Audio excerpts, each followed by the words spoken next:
Hello दोस्तों। आज के वीडियो में हम स्टडी करने जा रहे हैं एज्योर सर्विस बस के बारे में। ओके, आइए पहले हम ये देखें कि इस वीडियो में हम क्या क्या कवर करने वाले हैं। हमारा आज का जो एजेंडा है वो है, इसमें हम स्टडी करेंगे व्हाट इज़ एज्योर सर्विस बस है क्या, फिर इसके बाद इसके बेनिफिट्स क्या है, फिर इसके बाद हम सर्विस बस को कहाँ यूज़ करते हैं और सर्विस बस का आर्किटेक्चर।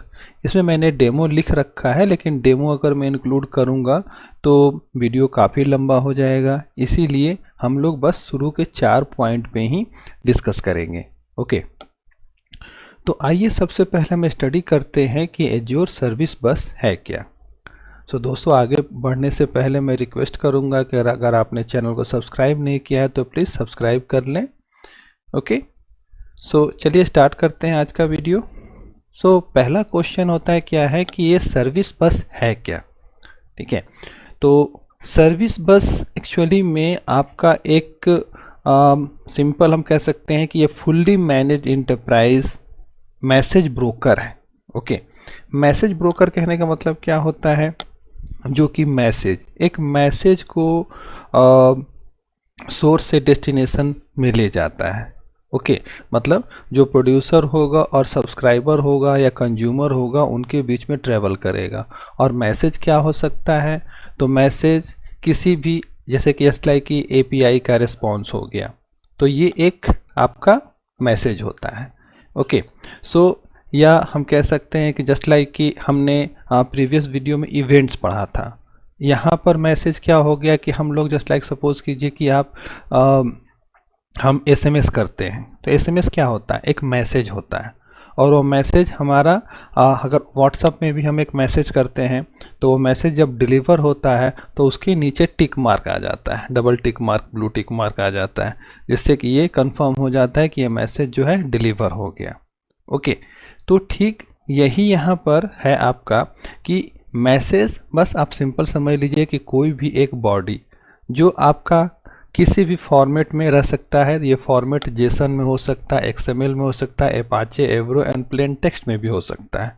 ओके, तो अब देखिए कि एज्योर सर्विस बस ये तो मैसेज ब्रोकर हो गया, और ये क्या करता है, इसमें दो चीज़ें लिखी हुई है, message queue and public subscribe topics. तो मैसेज क्यूज क्या होते हैं और टॉपिक क्या होते हैं, ये हम जस्ट अभी आगे जा कर के डिस्कस करेंगे।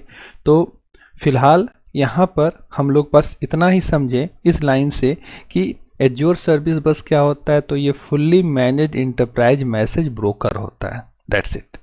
ओके, अब देखिए कि सर्विस बस का एक्चुअल में यूज़ क्यों करते हैं। तो हम अपने एप्लीकेशन को डिकपल करने के लिए हम इनको यूज़ करते हैं। ओके, तो डिकपल करने से क्या हो जाता है कि हमारा जैसे कि नहीं कह सकते हैं कि अगर टाइटली कपल्ड है कोई चीज़, ठीक है, तो अगर एक फेल्योर होगा तो सारा फेल्योर हो जाएगा। अगर ये लूजली कपल्ड है और डिकपल्ड कर दिया, तो अगर एक सर्विस फेल हो रही है तो दूसरे सर्विस पे असर नहीं डालेगी। तो हमारा जो सर्विस ओरिएंटेड आर्किटेक्चर या माइक्रो सर्विस ओरिएंटेड आर्किटेक्चर होता है, उसके पीछे हमारा बेसिक लॉजिक यही होता है कि हम सिंगल पॉइंट फेल्योर को ख़त्म करें।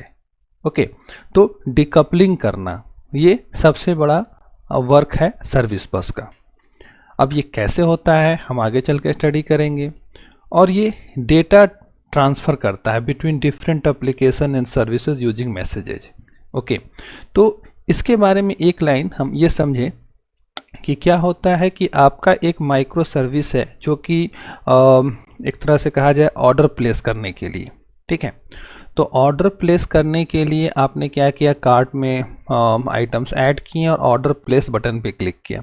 तो ऑर्डर प्लेस जो माइक्रो सर्विस है ऑर्डरिंग की, वो कॉल हुई, उसने उसको प्रोसेस किया, प्रोसेस करने के बाद वो सक्सेस रिस्पॉन्स देती है, साथ ही साथ में वो सारा डिटेल देती है कि क्या क्या आइटम्स ऑर्डर हुए हैं। और वो फिर सारे वो जो एक मैसेज के फॉर्मेट में आएगा, और वो जो दूसरी एपीआई होगी, सपोज कीजिए कि आपका इन्वेंट्री मैनेज करने की एपीआई, इन्वेंट्री मैनेज करने की एपीआई क्या करेगी कि उसको रिसीव करेगी, रीड करेगी, और रीड करके अपने पास इन्वेंट्री लॉक करेगी या अपडेट करेगी। ओके, और उसी तरह से फिर अकाउंट्स की हो सकती है या फिर आपका जो डिलीवरी संबंधी हो सकती है। तो सबका अलग अलग माइक्रो सर्विसेज है और इनके बीच में कम्युनिकेशन हो रहा है थ्रू एज्योर सर्विस बस, और ये इन्हीं मैसेजेस को, सक्सेस मैसेजेस को वन सर्विस टू दूसरे सर्विस में ट्रेवल कर रहा है। ओके, अब देखिए इसके बाद क्या कहता है कि a message is a container decoded with Meta data and contents data. तो मेटा डेटा और कंटेंट्स डेटा, शुरुआत में ही मैंने बोला था कि ये पूरा एक एपीआई का रिस्पॉन्स हो गया। तो एपीआई का रिस्पॉन्स में मेटा डेटा भी होता है और डेटा भी होता है।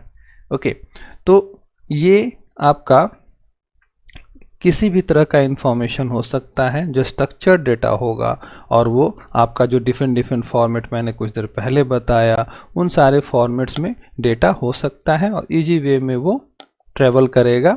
आपका एज्योर सर्विस बस उसको जो है वन माइक्रो सर्विस से दूसरे माइक्रो सर्विस के बीच में वो कम्युनिकेट कराएगा। तो ये चूंकि मैसेज को पास कर रहा है, इसीलिए इसको मैसेज ब्रोकर कहा गया है। ओके, तो यहाँ पे आपको समझ में आ गया होगा कि एज्योर सर्विस बस है क्या। अगर सिंगल लाइन का डेफिनेशन तो पहले से ही निकल जाता है, पहले लाइन से, लेकिन आपको अगर एक्सप्लेन करना हो तो आप ये सभी चीज़ें एक्सप्लेन कर सकते हैं। ओके, आइए नेक्स्ट स्लाइड पे बढ़ते हैं आगे कि बेनिफिट्स क्या है एज्योर सर्विस बस के। तो एज्योर सर्विस बस का बेनिफिट में सबसे पहले तो हो गया कि ये रिलायबल मैसेज डिलीवरी होती है। ऐसा नहीं होता कि हमने मैसेज दिया, ये मैसेज जो है बीच में फेल हो जाए और फेल होकर के हमें कोई नोटिफिकेशन भी ना मिले। ओके, ऐसा नहीं होता। ये क्या करता है कि एज्योर सर्विस बस हमेशा इंश्योर करता है रिलायबल डिलीवरी। अगर सपोज कीजिए कि कुछ नेटवर्क में इशू है या कोई ट्रांजिट एरर है, तो उस केस में वो क्या करता है कि रीट्राई करता है, और रीट्राई करके वो नंबर ऑफ टाइम्स हम लोग सेट करते हैं, उस टाइम तक रिट्राई करता है उसके डिलीवरी का। और जब वो नहीं डिलीवर होता है तो फाइनली उसको ये एक डेड लेटर क्यू होता है उसमें डाल देता है, जहाँ से कि आप देख सकते हैं। ओके, तो रिलायबल मैसेज डिलीवरी एक तो ये हो गया। डिकपल्ड कम्युनिकेशन जो मैंने कुछ देर पहले आपको बताया था, ठीक है, कि ये माइक्रो सर्विसेज के बीच में इसको ब्रेक कर देता है, जिस कारण से कि ये डिकपल्ड हो जाते हैं सॉल्यूशन, और ये message one service to another service वो क्या करता है कि ट्रांसमिट करता है। Okay, scalability. अब एज्योर सर्विस बस या तो ये भी तो एक एज्योर की ही सर्विस है, तो जस्ट लाइक कि जितनी एज्योर की सर्विसेज हैं सब में हमने स्केलेबिलिटी फीचर पढ़ा है, तो वो स्केलेबिलिटी फीचर इसमें भी होता है। ओके, इसके बाद support of multiple messaging patterns, message queue and topic and subscription. मैंने कहा था कि इसको जो है हम आगे पढ़ेंगे, तो इसको आगे डिस्कस करेंगे डायग्राम से तो ज़्यादा क्लियर होगा, इसीलिए इसको अभी हम यहाँ पे स्किप करते हैं। नेक्स्ट स्लाइड पे चलते हैं। नेक्स्ट स्लाइड पे डेड लेटर क्यू। कुछ देर पहले मैंने डेड लेटर क्यू का नाम लिया था, तो देखिए क्या होता है कि जो मैसेज सक्सेसफुल नहीं ट्रांसपोर्ट होता है मल्टीपल अटैम्प्ट करने के बाद, उसको ये डेड लेटर में डाल देता है, जिस कारण से कि आप उस डेड लेटर क्यू को रीड करके आप ये देख सकते हैं कि कितने मैसेजेस जो है फेल हुए हैं। ओके, तो अगर उसमें कुछ इशू है तो इशू को भी आप फाइंड आउट कर सकते हैं, उसको फिक्स कर सकते हैं। तो डेड लेटर क्यू आपका ये होता है। Ordered messaging. अब सर्विस बस में क्या होता है कि मैसेज सेशन होता है और ये ऑर्डरिंग मेंटेन करता है। ठीक है, जो मैसेज सच लाइक के हम लोग बात कहें तो जो सीक्वेंस होता है मैसेजेस का सीक्वेंस, उसको ये मेंटेन करता है। एक तरह से आप समझ लीजिए, पहले जो मैसेज गया है वो पहले प्रोसेस होगा, उसके बाद जो मैसेज जाएगा वो उसके बाद प्रोसेस होगा। ठीक है, तो इसीलिए यहाँ पे ऑर्डर्ड मैसेजिंग कहा गया है। नेक्स्ट कहता क्या है, सेशन हैंडलिंग। तो सेशन हैंडलिंग में जो मैसेजेज हैं वो यहाँ पर देखिए लिखा हुआ can be grouped into sessions ensuring that messages with the same session ID are processed by the same consumer। Okay, तो जैसे कि मान लिया जाए कि अब हम जो हमारा डेटा स्ट्रीमिंग जो हो रहा था लास्ट वीडियो में, ठीक है, तो उसी तरह से आप पे मल्टीपल मैसेजेस हैं, ओके लेकिन उन सभी मैसेज का कंज्यूमर एक ही है और एक ही सेशन में वो सारे मैसेज बने हुए हैं, तो हम उसमें सेशन आईडी डाल सकते हैं जिससे कि ये पता चलेगा कि ये एक सेम कंज्यूमर का पूरा डेटा है, पूरे जो मैसेजेज हैं वो सेम कंज्यूमर का है। ओके तो इसे हम कर सकते हैं। तो स्टेटफुल कम्युनिकेशन मेंटेन करने के लिए हम एज्योर सर्विस बस को प्रेफर कर सकते हैं। नेक्स्ट है शेड्यूल्ड मैसेजेस। तो अब इसमें क्या होता है कि अगर आप चाहते हैं कि मैसेज को हम शेड्यूल कर दे कि किसी खास टाइम पे ये मैसेज डिलीवर हो, जस्ट लाइक कि कोई नोटिफिकेशन भेजना हो या समथिंग कुछ करना हो, तो वो हम इसके थ्रू कर सकते हैं। ये होता है आपका शेड्यूल्ड मैसेजेस का प्रॉपर्टी जो कि इसमें होता है। नेक्स्ट कहता है क्या है, इंटीग्रेशन विथ एज्योर सर्विसेज। स्वाभाविक बात है कि जब एज्योर में है और तो अदर सर्विसेज के साथ कंपेटेबिलिटी रखेगा ही, तो सर्विस बस को आप azure function logic app service किसी से भी आप क्या कर सकते हैं कि इंटीग्रेट कर सकते हैं। और सिक्योरिटी भी है, जस्ट लाइक अदर सर्विसेज की तरह इसमें भी ऑथेंटिकेशन, ऑथोराइजेशन, इंक्रिप्शन सारी चीज़ें इसमें अवेलेबल हैं। ओके तो ये हमने देखा एज्योर सर्विस बस के बेनिफिट्स के बारे में। ओके आइए नेक्स्ट हम देखते हैं कि हम एज्योर सर्विस बस को यूज़ कहाँ करें।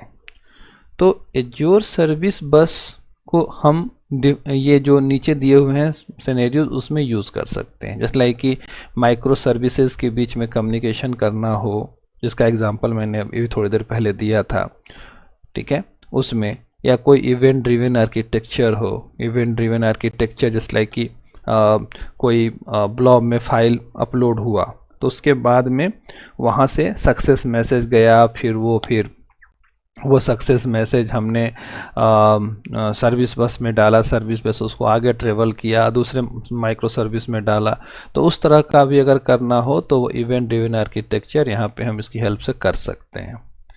कोई वर्कफ्लो का ऑर्केस्ट्रेशन का काम हो वो भी हम यहाँ पे कर सकते हैं। रिलायबल डेटा इंजेक्शन हो जहाँ हो वहाँ कर सकते हैं। एसिंक्रोनस प्रोसेसिंग में कर सकते हैं, ऑर्डर प्रोसेसिंग में कर सकते हैं, स्केलेबिलिटी में जब हमें स्केलेबल करना हो उस समय कर सकते हैं।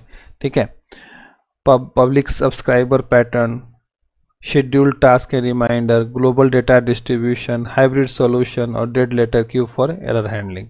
तो इन सभी पर्पसेस के लिए हम क्या कर सकते हैं, एज्योर सर्विस बस को कंसीडर कर सकते हैं। ओके तो यहाँ तक हमने एज्योर सर्विस बस का क्या होता है, उसके बेनिफिट्स क्या होते हैं और कहाँ यूज़ करें इसके बारे में स्टडी किया था। तो अभी थोड़ी देर पहले इसमें हमने एज्योर सर्विस बस क्यू और एज्योर सर्विस बस आपका टॉपिक के बारे में स्टडी किया था।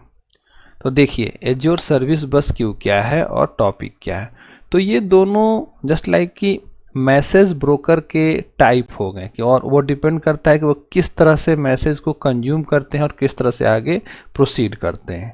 इसके आधार पे इनकी ये दो कैटेगरी है। ओके जस्ट लाइक कि आप एज्योर सर्विस बस क्यू में आप देख रहे होंगे कि सबसे ऊपर एक सर्विस बस नेम स्पेस बनता है और उसके अंदर क्यू बनता है। तो अब क्यू में आप देख रहे हैं कि यहाँ पर मैसेज सेंडर में web app, mobile app, service और रिसोर्सेज हो सकते हैं, सबसे मैसेजेस इसके पास आ रहा है। तो ऐसा नहीं हो रहा है मैसेज ही टकरा कर कोलैप्स हो जा रहा है, ये वन बाय वन मैसेज इसमें पुश हो रहा है।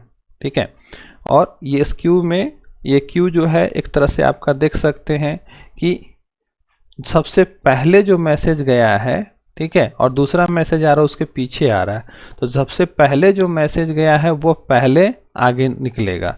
इसीलिए हम कहते हैं कि हमारा सर्विस बस क्यू जो है वो फीफो आर्किटेक्चर को फॉलो करता है। तो अब देखिए कि ये सभी ने मैसेज डाला, सर्विस बस नेम स्पेस में गया और वहाँ से वो मैसेज जो है मैसेज रिसीवर में, मैसेज रिसीवर जो भी सर्विस होगा, एप्लीकेशन होगा, वो उसको रिसीव करेगा, तो वो भी एक सीक्वेंस में ही लेगा। तो यहाँ पे आप देख सकते हैं कि भले ही हमारे पास मैसेज सेंडर मल्टीपल हो और उसके बाद हमारा क्यू जो है उसको one by one he process करेगा, ऐसा नहीं है कि क्यू मल्टीपल मैसेजेस को एक साथ प्रोसेस कर दे, ऐसी फंक्शनैलिटी नहीं है। ओके और क्या होता है कि जैसे ही ये मैसेज ये रिसीवर रीड करता है वो इस क्यू से हट जाता है, ख़त्म हो जाता है।